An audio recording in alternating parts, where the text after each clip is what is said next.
Welcome to SchezzWho, the top stop for 757 politics. Hope you all check out last night's SchezzWho, which broke down the Kamala Harris and Donald Trump debate.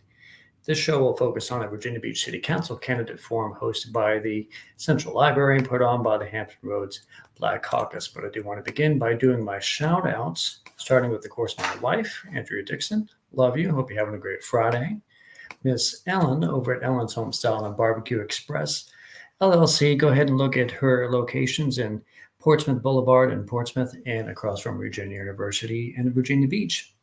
You'll get some great food there, perfect for watching political commentary with. And of course, my good friend, Mr. Seiko Varner at Positive Vibes Incorporated, where they do credit fixes, tax resolutions, lending private money, debt consolidation.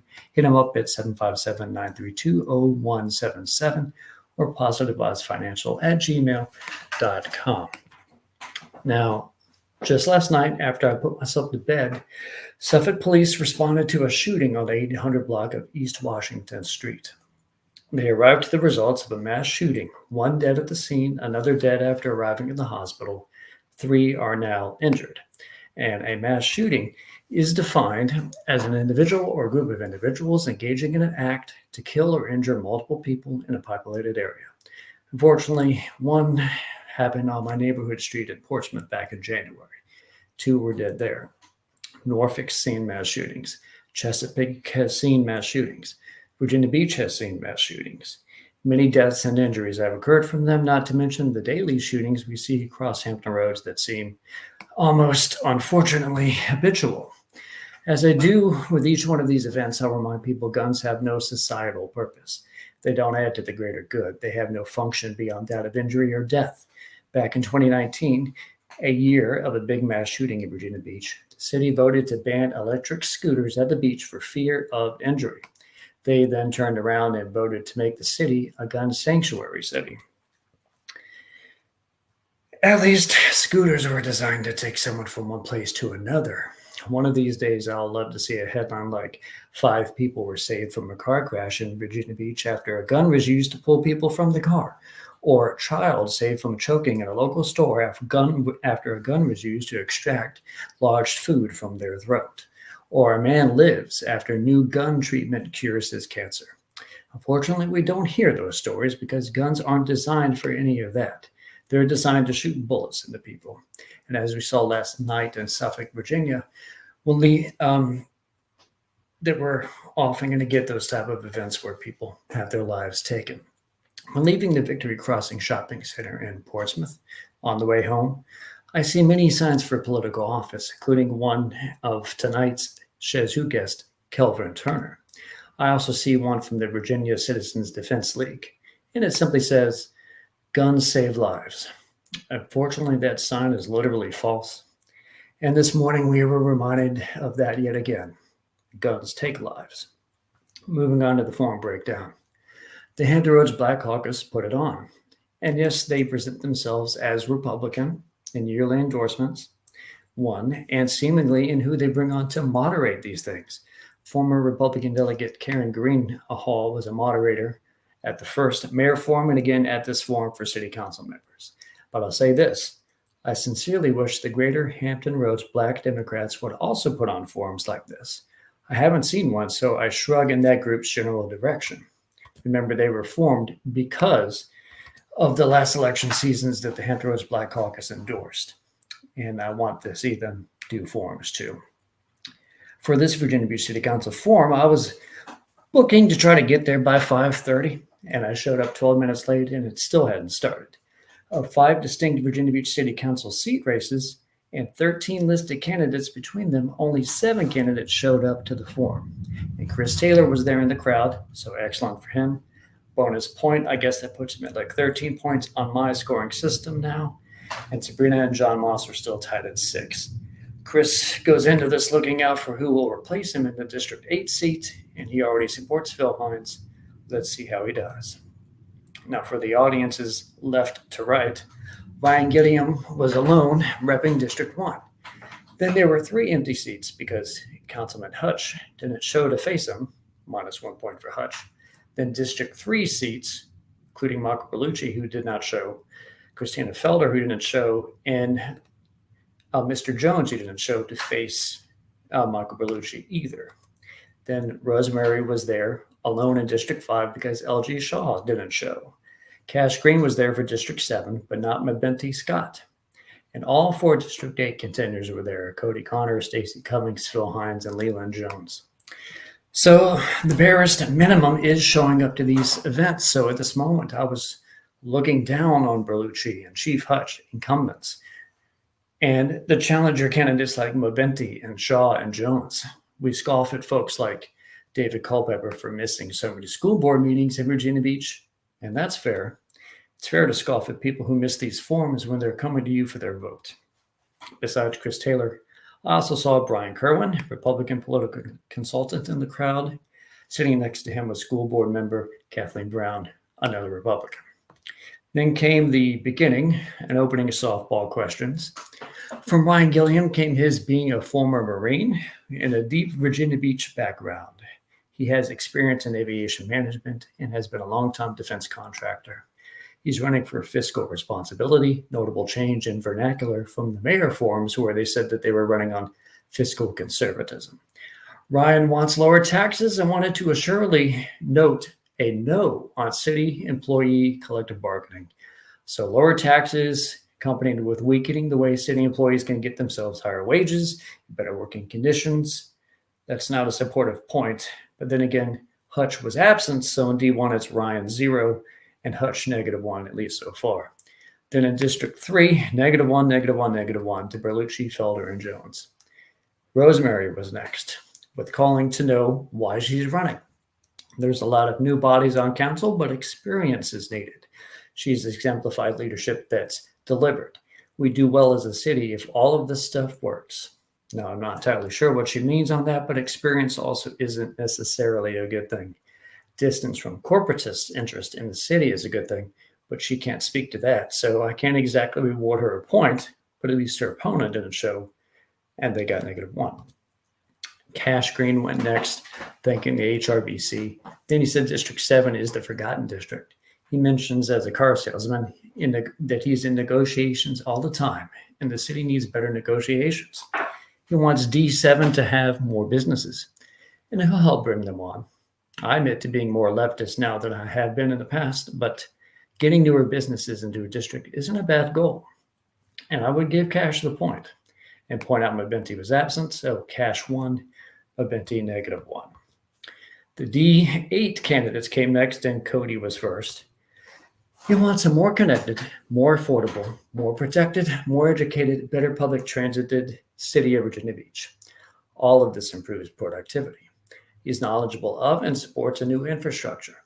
Cummings said he had a modest background, went to the Army, became an MP, used the GI Bill for a degree, became a CPA, started Priority Auto Group, and stresses that he knows budgets.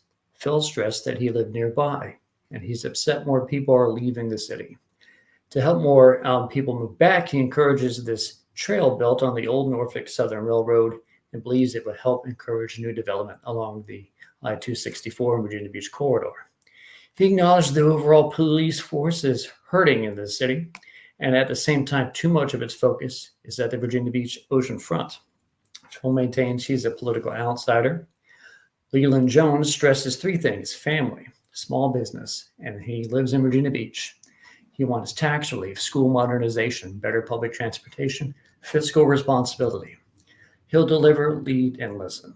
With these 4 gentlemen, I get different approaches.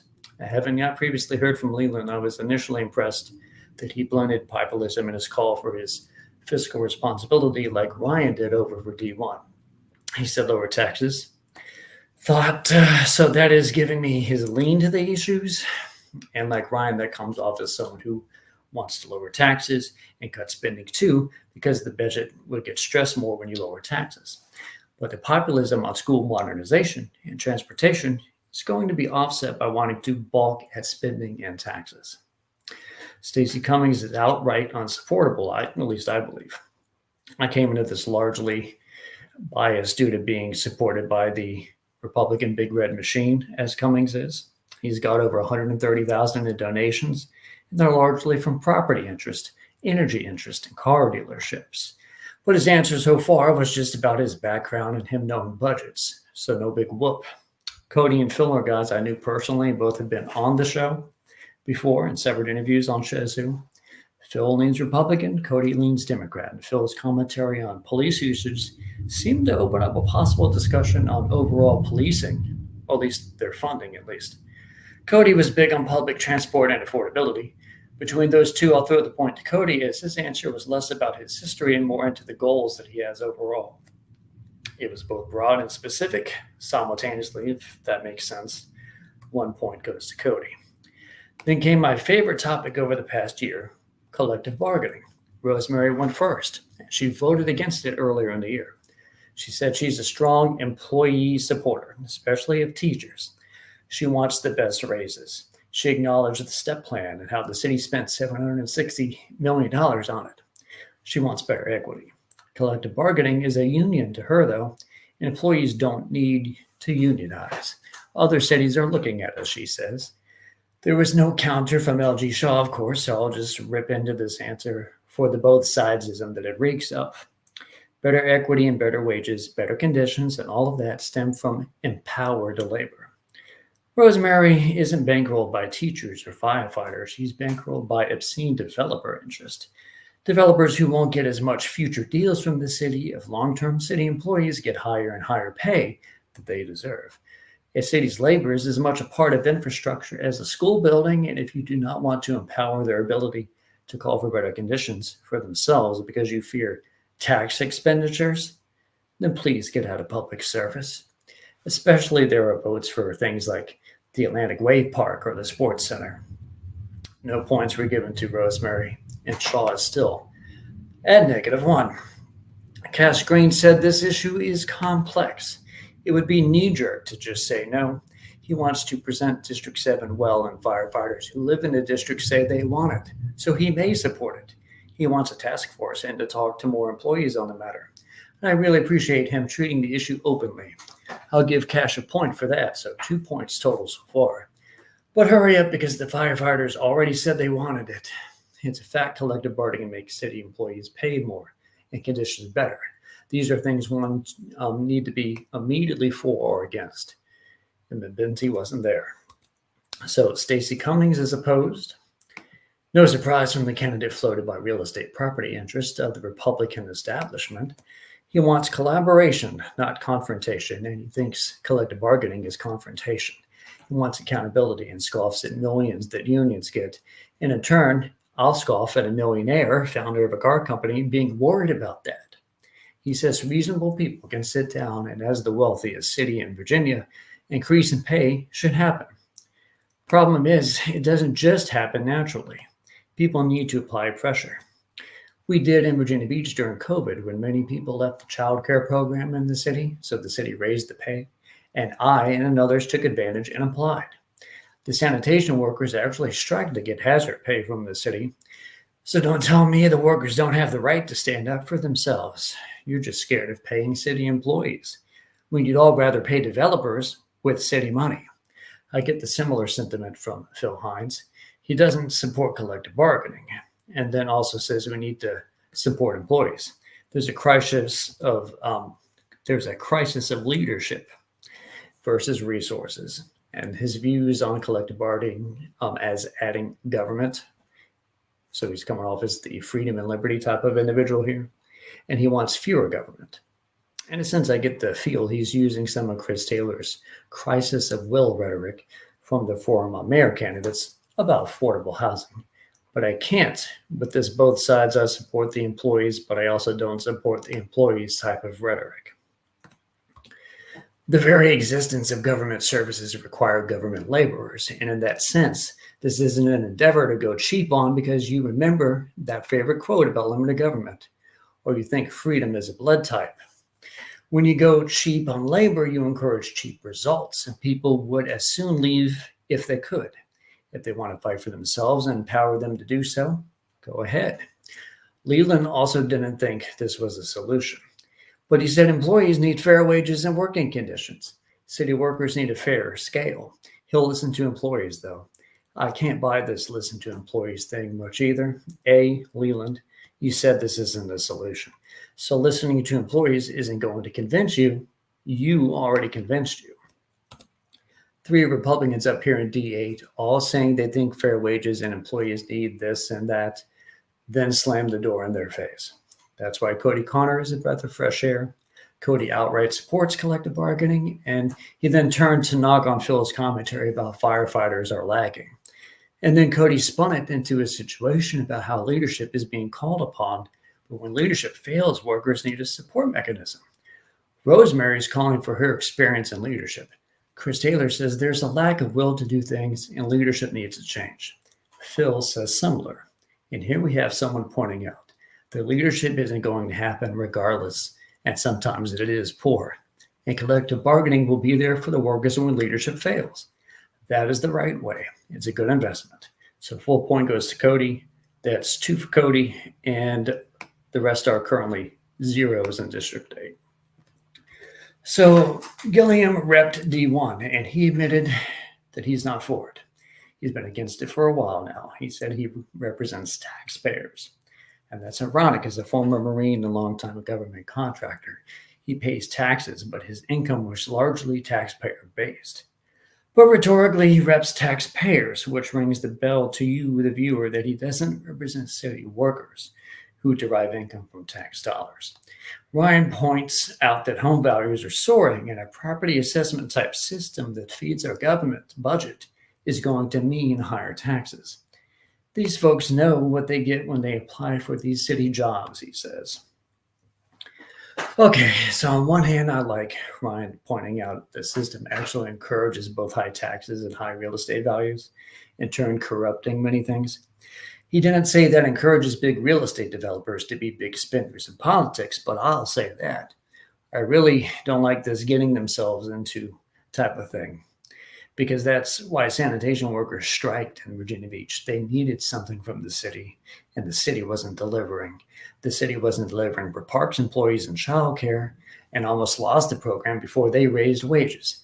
A sentiment of it, and let it stay stagnant, is not a productive one, and not one I want city council members to have. So no point is going to be given to Ryan here, and Hutch is still a -1. Damn, he could have had a point there as he voted for collective bargaining, but you got to show up. Now, a topic that's unique to Virginia Beach experience, not in terms of itself, the Green Line, but how individualized council members deal with it. See, when I ran in 2020, it was important for me, running for Rose Hall, to know about this because people in the Prentice Sand District, geographically the superior part of the Green Line and below it, could still vote for me. In 2024, people in District 2 can't vote for Ryan or Hutch. They can't choose between Cody or Phil or Leland or Stacy. They can't choose between Cash or Maventi. Certainly not District 3 either.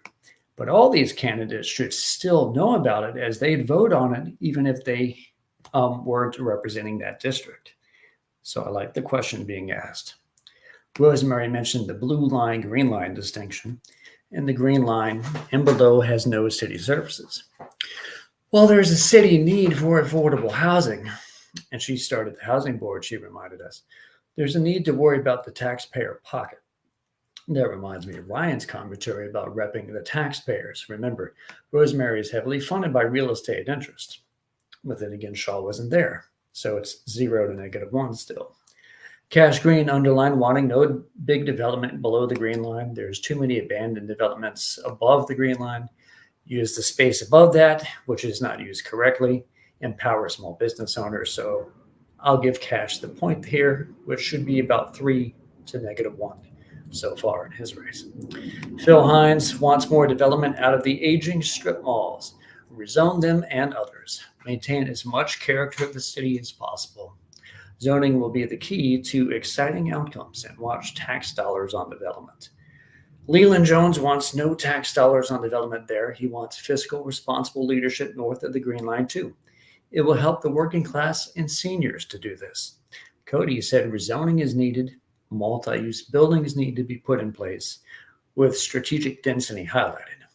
Cummings said he's glad other people are copying him, as his platform has been out for months on this. At this moment, it is important to point out that Eric Ray showed up, the former Virginia Beach and current Chesapeake Republican candidate. He clapped at Cummings answering right there. And I'm sensing the same team between Cummings and Eric Ray. Cummings wants conditional rezoning.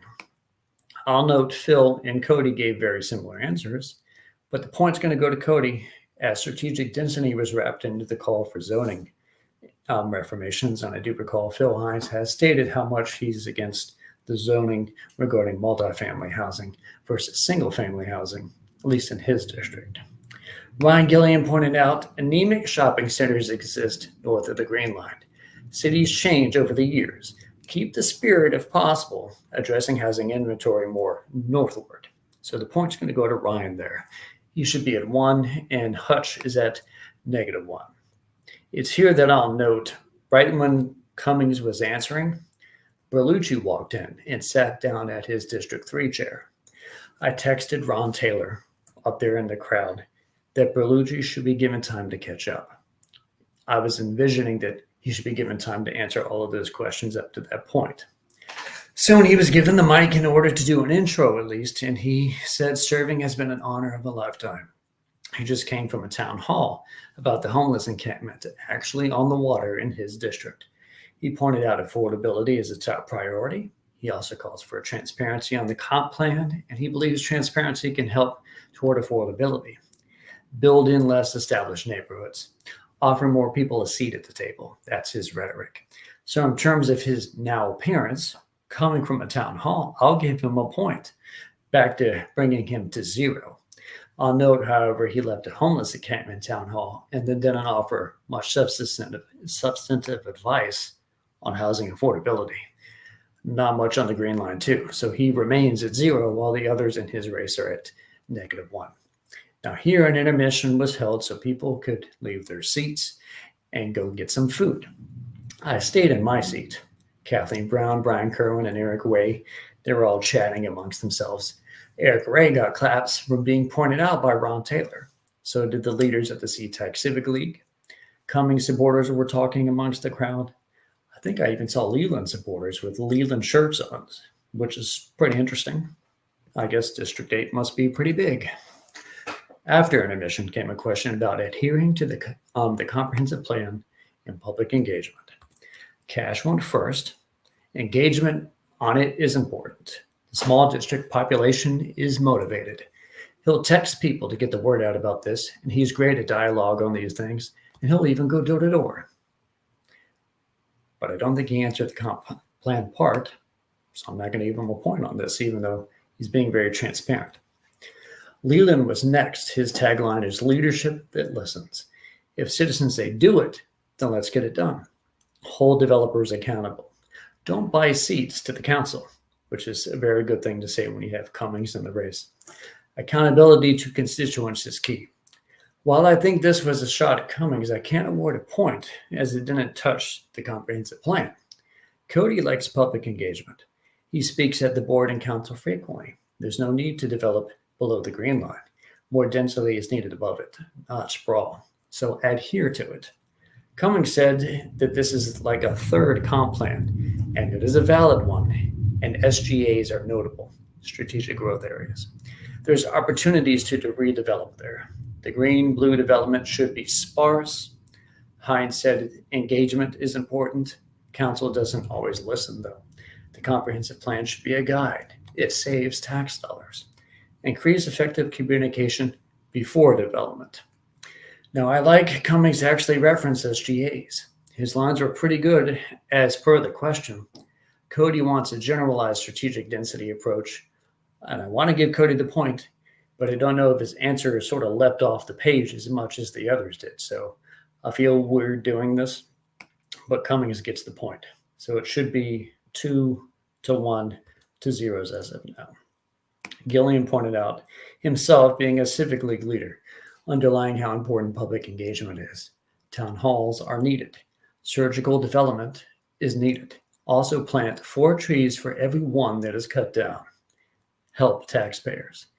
Big point for Ryan here. I love that 4 to 1 trees idea, coupled with surgical development north of the Green Line. So I'm going to give him the point, and that is 2 to -1 in his race. Berlucci said community relations is key. Planning is tough. The comprehensive plan is a great guide. These are challenging topics. He wants to listen. He'll always be in favor of protecting rural environments. I'm not sure I can give him a point here because he didn't seem to want to say which side he's on so much as saying it is important. That is the comp plan. The part about the rural protection is key, yes. Still felt kind of generalized though, but he's up 1 to -1s.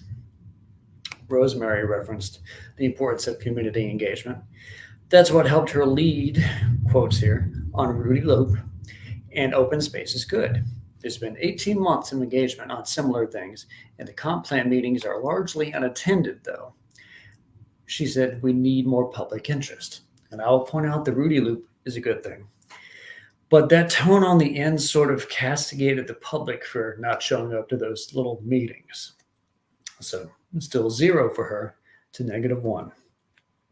A Chesapeake-based question came out on donations and releasing disclosures on land use lobbying. Cody supports it as he supports transparency. Cummings, who would definitely be subject to this law as developers are heading his way, always wants stuff behind closed doors to be let out. He'll be transparent and he supports the legislation. Phil, he's not initially supportive because he hadn't heard much about the proposal before. He likes transparency, though. He supports it in spirit.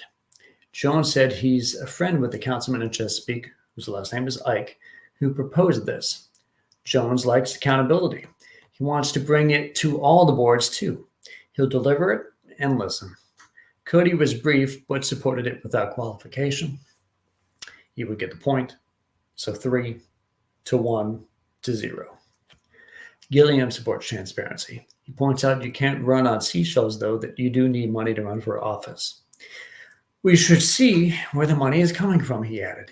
His support for this policy is more indirect, and it needs more details. So no point is given to him there, and Hutch, of course, was still absent. Berlucci made a joke about how, for the first time in his political career, he'll be brief. Yes, I support it. He gets a point for humor and being direct to the answer, so 2 points for him to -1. Rosemary laughed at Berlucci's joke, then said, we don't know who these lobbyists are. And in a sense, if we don't know them, should we know them? Then something about the flood referendum was brought up, but I didn't really write it down well because I had just looked up at her comment about if we should know them, and I audibly was like, huh? That's a definite no point. And I question the money toward her campaigns even more now. How the heck does one let this question just go by like that? Now, Cash Green said, if Chesapeake has a good idea, let's go ahead and do it. And he was that brief. So he gets a point. I think that's 4 to -1 in his race. A question on personal privacy came up in reference to the police and license plate readers by the cops.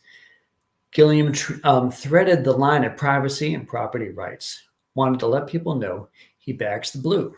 Now remember, he doesn't want the blue to be unionized, but again, back the blue in rhetoric. He wants to do so appropriately, and this leap to plate readers gives him pause. He's not for this 1984 type tactics. I like how he told this tale.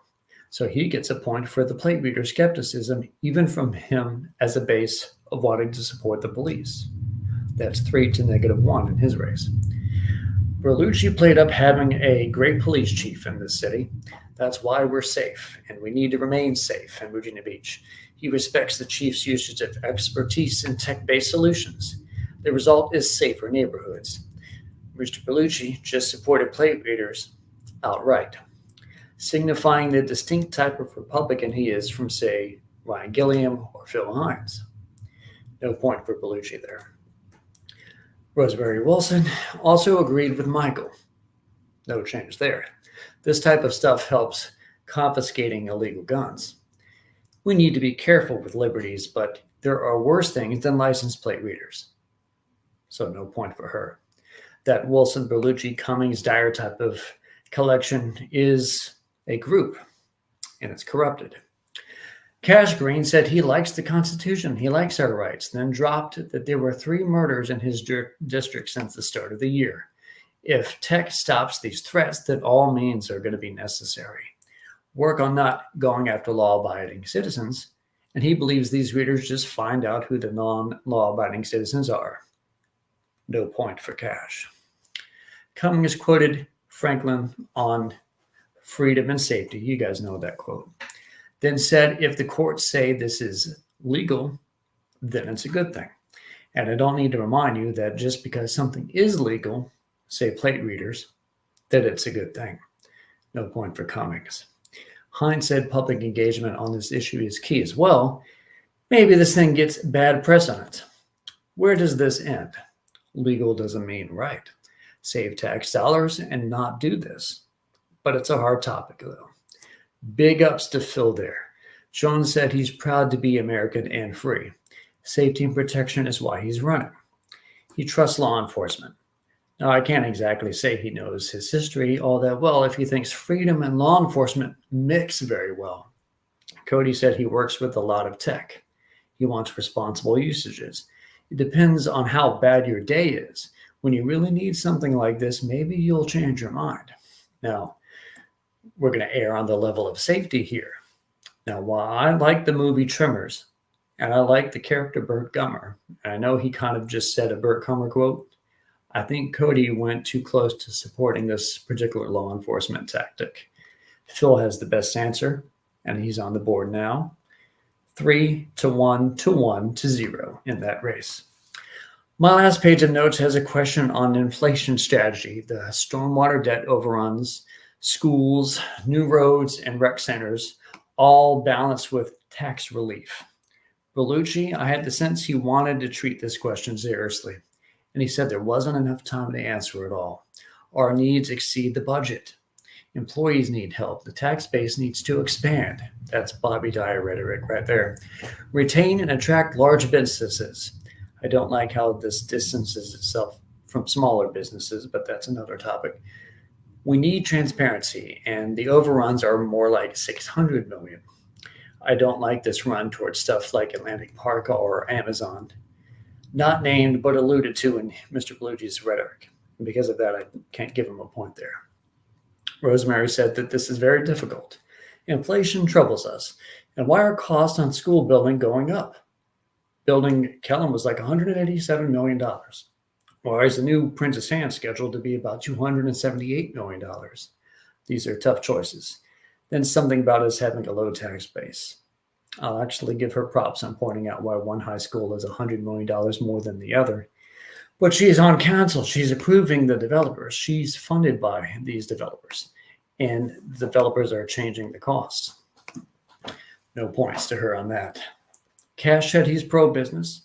Public-private partnerships are important, but do they pull too much from the taxpayers? There needs to be a rec center in his district, and a public-private partnership will be done on it in his eyes, which I question because that's a fully government building there. It isn't like Atlantic Park. It should just be public. But he does want more grants from above to help out, so I guess he'll get the point there, and that's 5 to -1. Hines wants to be realistic on the tax base. It's been talked about being grown for decades, and here we are. And the rate is similar in the process, so cut spending, like the Pembroke Mall development, public-private partnerships, grow jobs, and rezone for affordable housing. Jones said inflation isn't new, spending control is needed. Why always pursue shiny things? Why wave parks? Why have we have many assets already? It was around here that Roger Schoonover's phone kept going off, and they got to give Jones an additional 15 seconds. Cody said it would be great to use magic to fix all this, but we need to do many of these things mentioned above, but weigh it against where we don't need to do as much spending. Public-private partnership needs better negotiations. Cummings said people are practicing budget disciplines, so should we. Our must-haves are a priority, and they should stay that way. I think I like Hines' answer better. So it's 3-2 to 1 to 0 now. Gilliam said business owners want less regulations. They want less taxes. Assessments need to be adjusted as that's the system. Let's go to this strategically and go at important things. And it's the second time he uses the system being the problem. So point for him, and that's 4 to -1 in his race.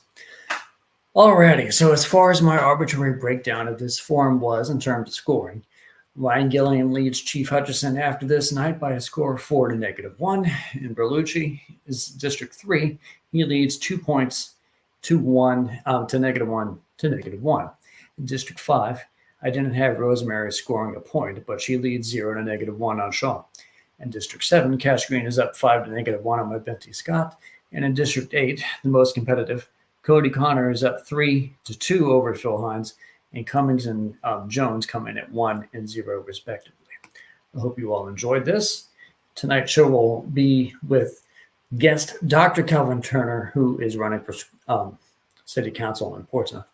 And I'll get to my breakdown on the Aragona Civic League in Virginia Beach, which had a mayor forum, and the Lynn Haven River Now forum as soon as I can. In the meantime, you guys have a great day, and I'll catch you next time.